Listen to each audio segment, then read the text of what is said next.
Welcome to Stuff You Missed in History Class, a production of iHeartRadio.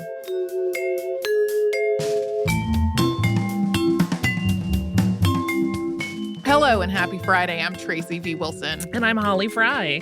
We had our second ever installment of eponymous diseases this week on Lyme disease, West Nile virus, and Rocky Mountain spotted fever. I had there's a longer list of tick and insect-borne diseases that are eponymous in some way. And I didn't do this on purpose, but I wound up choosing 3 that are personally relevant to me. Because I grew up in North Carolina, one of the states where Rocky Mountain spotted fever is the most prevalent.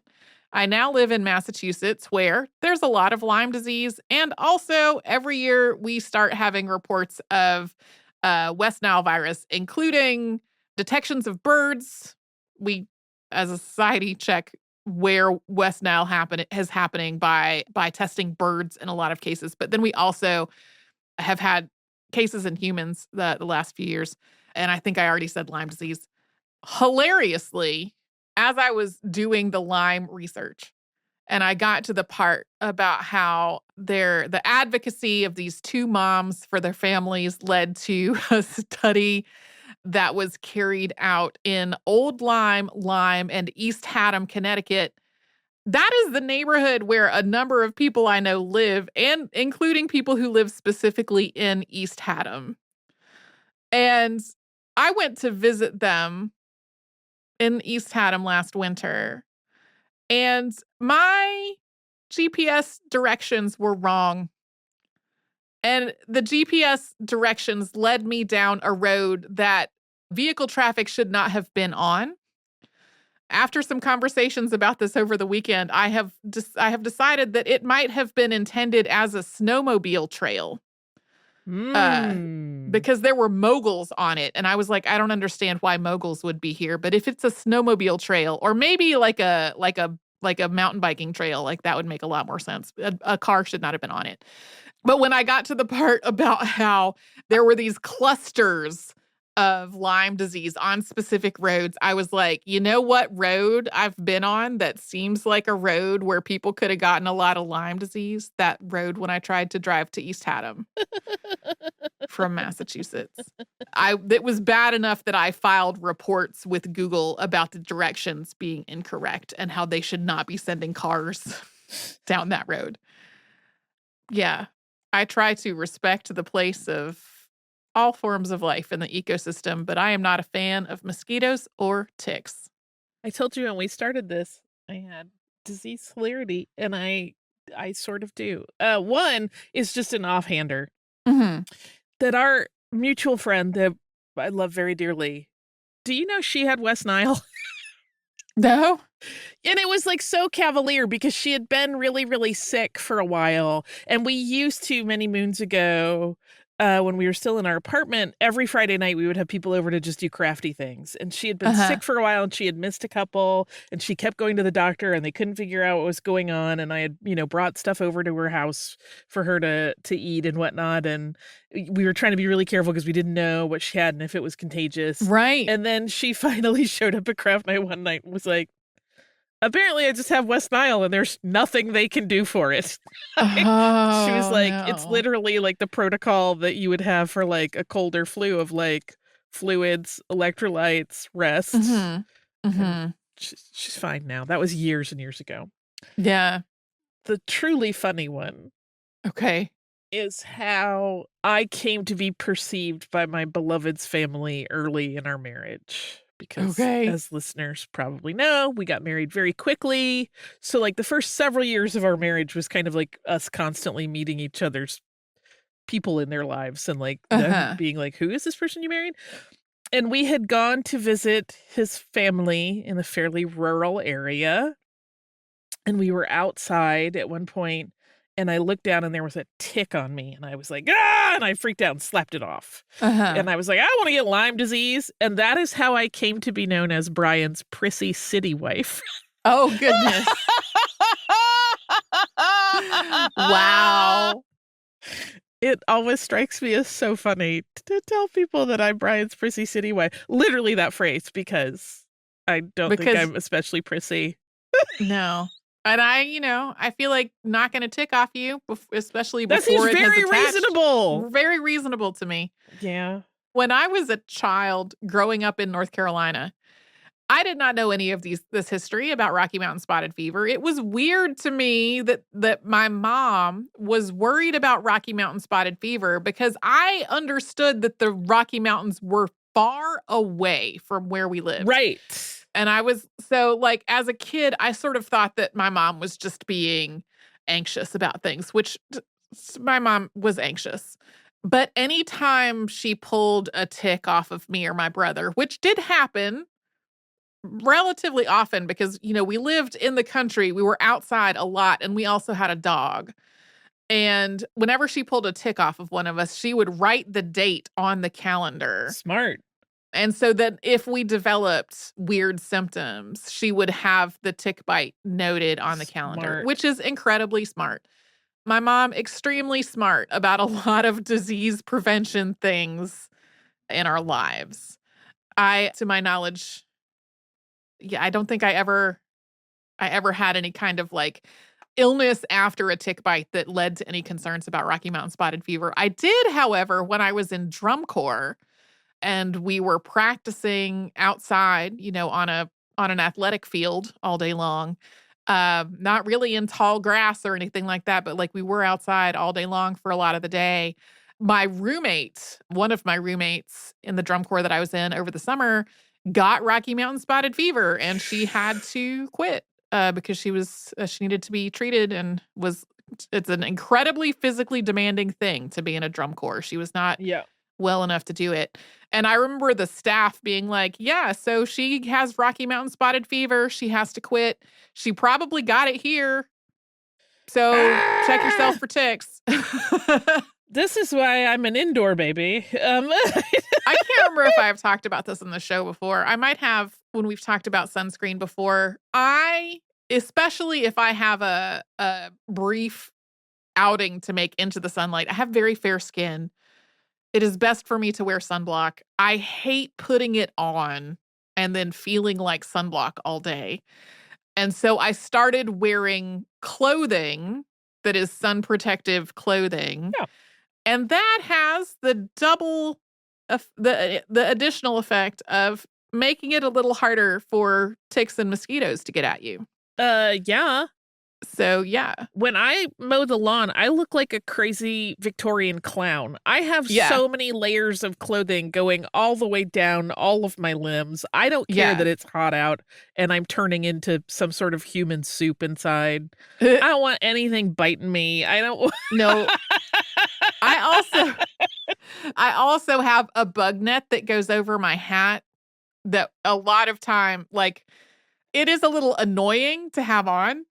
So I kind of wait until I get to where I'm hiking and see what the bug situation is. And if it's very buggy, I will put the bug net over my hat to avoid any insect bites around my face and neck. And just having them swarming my face all the time. I hate that. Do not enjoy, no. We mentioned in the episode that there are clinical trials going on for a Lyme vaccine. Yeah. I signed up to be part of that trial. Nice. I got through the initial phone screening part. And at that point, the closest places to me to do the actual going blood work, get the, all of that, they were far from me. And it was going to be like an hour to an hour and a half to get to the place. And it was something that it was going to need to be go back repeatedly for the ongoing study. And they were planning to set up a site that was going to be, I think, in walking distance from me. And I was like, that would be amazing. And eventually they did not wind up doing that. So I did not wind up being part of that study. But I think that was the first time that I have signed up to try to be in a clinical trial of something, because yes, I would like to have a vaccine for Lyme disease. Yeah. Even if it were a 75% effective vaccine, that's actually pretty good. People think about the 25%, but not so much About the 75% is a lot, especially if you're combining it with other strategies to lower your risk of being bitten by ticks. Yeah, for sure. I have a friend whose grandfather is a hunter and had not been feeling well and finally went to the doctor. And I don't know what all he was diagnosed with, but they described him as having a constellation of tick-borne illnesses. Oh, see, this is my nightmare. Yeah, because if you're in a situation, a lifestyle, a place, whatever, that you are likely going to be bitten by ticks, it's very easy to get more than one tick-borne illness that way. I think the last thing that I had on my list of things to talk about behind the scenes is just, man, so many people who were researching these vector-borne diseases before there were treatments for them got the diseases and died. Yeah. So many. Yeah. I was not quite prepared for the number as I was working on the episode. Do you want me to land us on a silly note?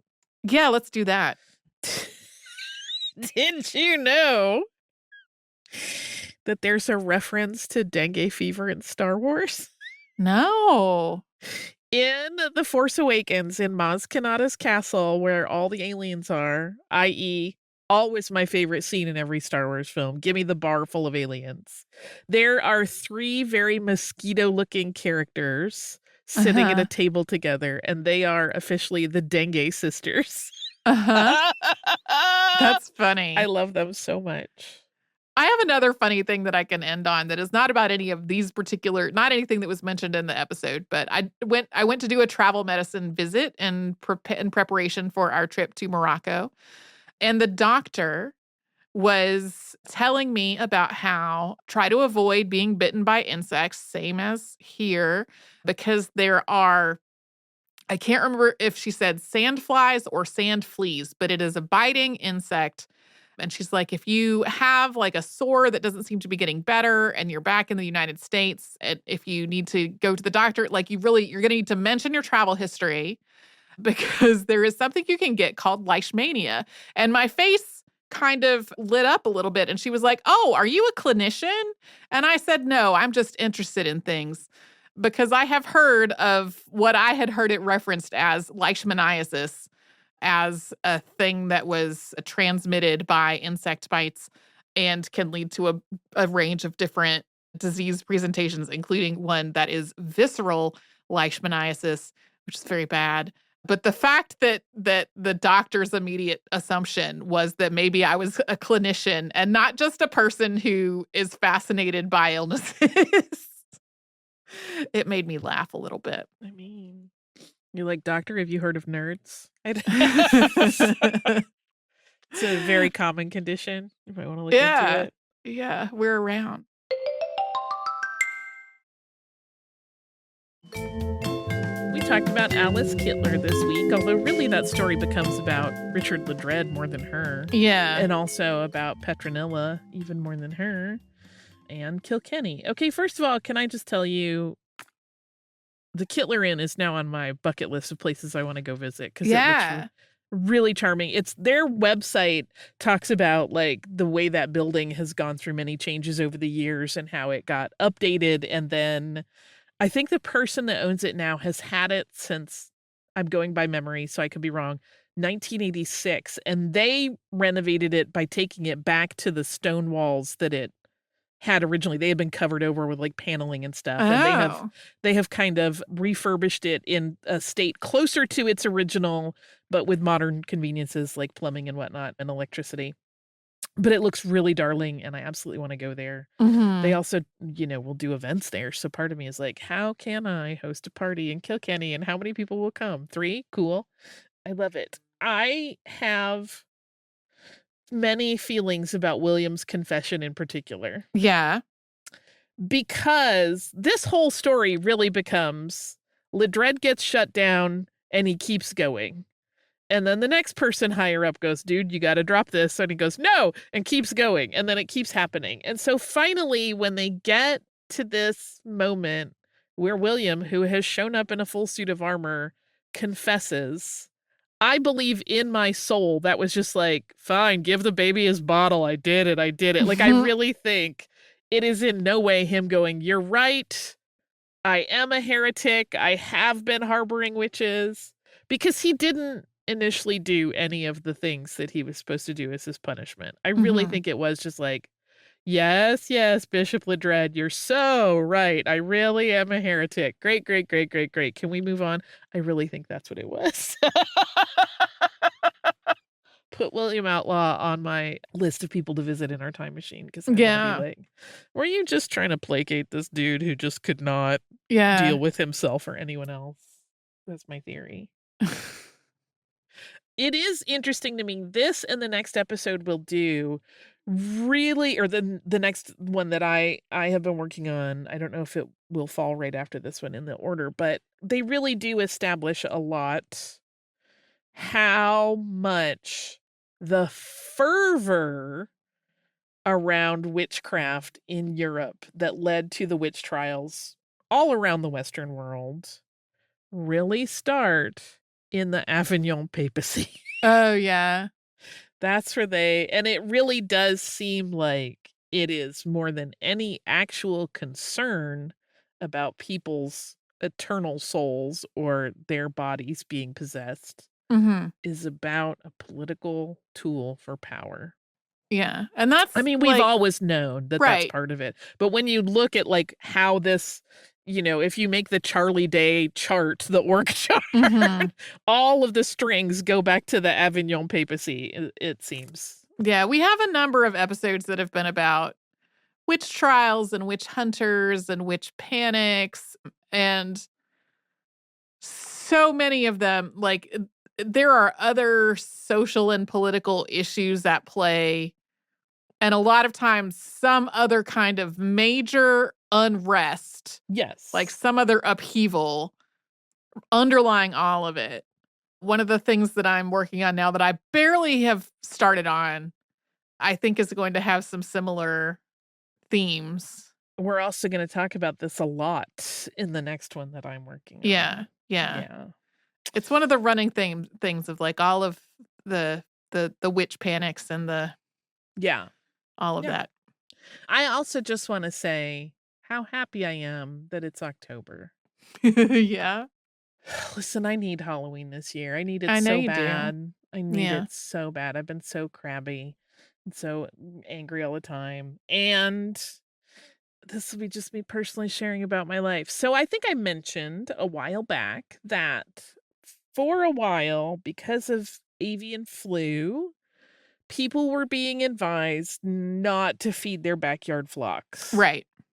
Which that has been rolled back because it's more like if you have waterfowl. But I, just because I've been so busy, have not picked up my usual bird feeding cycle that I would normally do every day. And as a consequence, that means that this year we have so many Joro spiders. I love it. It's like they pre-decorated for me. My husband, bless him, does not love it, but he's being a very good sport about it. Yeah. But I love them so much. And I name them, the ones that live around our yard, at least the ones that are close to the house that I can identify as in their separate locales. Because like, if you look up, we have some very tall trees on the side and back of our house. And if you look up, it is like a New York high rise in there. There's so many spiders living in there. Yeah. Hundreds, probably thousands. I can't name them all. But I do have Julia that hangs out in the windows by our kitchen on our deck. Yeah. And she's getting bigger and bigger. And there has become this hilarious thing that happens where the cat in our house these days that is the most like me in behavior sits on the cat tree and watches that spider all day long. I'm like, you really are a chip off the old block.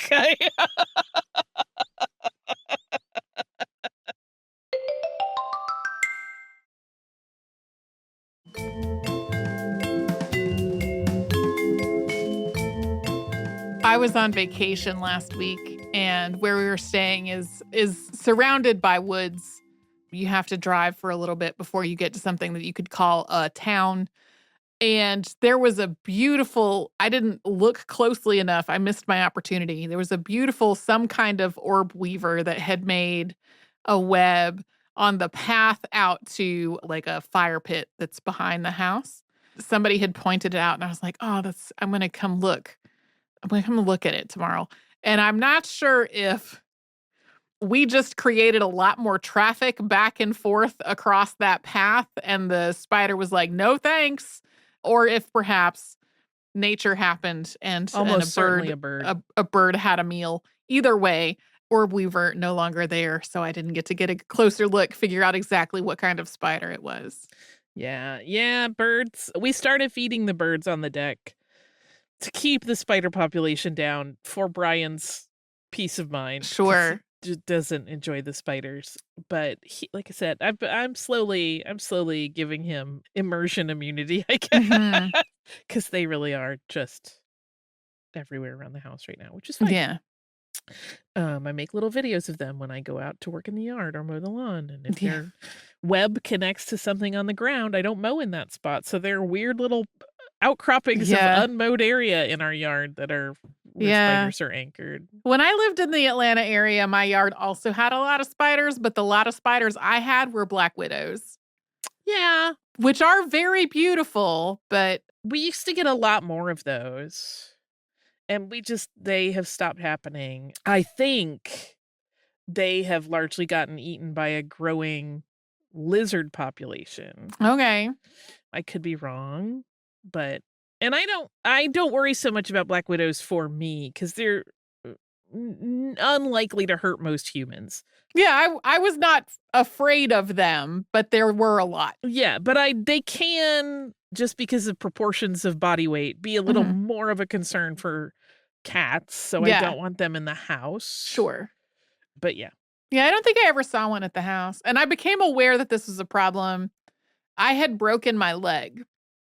And being a person who can't ask for help, all of my plants and whatnot died because I could not get out there to take care of them. And I was doing cleanup on all of my sad plants. And I had this little planter that was shaped kind of like a wagon, and it had multiple potted plants in it. And it had a pot that I had intended to plant something in, but that had not happened. And I picked it up and it was full of like leafy debris, kind of spider webby looking stuff. And I was like, oh, this looks like a great place for a black widow spider. Ha ha ha. And I dumped it out onto the ground and there was a black widow spider. And I was like, oh, ha ha. She's like, girl, you just messed up my house. What are you doing? Everything. There were a lot of them. I did not have problems really with bugs inside the house. I had somebody come and treat the house quarterly, and he commented and said he had a lovely accent that I don't want to try to replicate, but he just came back in one day and said, Ms. Wilson, you have a lot of spiders. I was like, yeah, I know. See, we have a quarterly bug person to whom I'm always like, you're not going to hurt the spiders, right? And he says that it will not hurt them. I'm sure some spiders get hurt by the whole process, but we try. Yeah. Our current spider load in the house is all in the basement, and I did not realize quite how spidery the basement had gotten until we had somebody come do a plumbing thing, and I was gesturing. I was like, then that's the pipe where sorry, there is so much spider web here. I'm the person who's like, please don't hurt that spider. I'm like caution tape around the spider. Please don't mess with the spiders when you come to the Yeah. I'm sure I'm on a list somewhere of like every service person that might need to come to our house where they're like, this is the crazy spider lady. If you don't like spiders, do not take this job. In any case, but it's spider season and I'm happy about it because I really need the joy of beautiful spiders. If you do not like spiders, I'm sorry that we've had so much ebullient spider talk, but I really do love them. I think they're so elegant and they're such architects and they're high achievers and they're beautiful.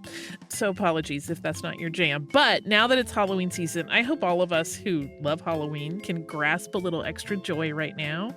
I think everybody needs some. And if you're not a Halloween person, I'm sorry. But I hope whatever brings you joy is abundant in your life because you deserve joy too. We will be right back here tomorrow with a classic episode. And then on Monday, we're going to have something brand new. And it's still Halloween season.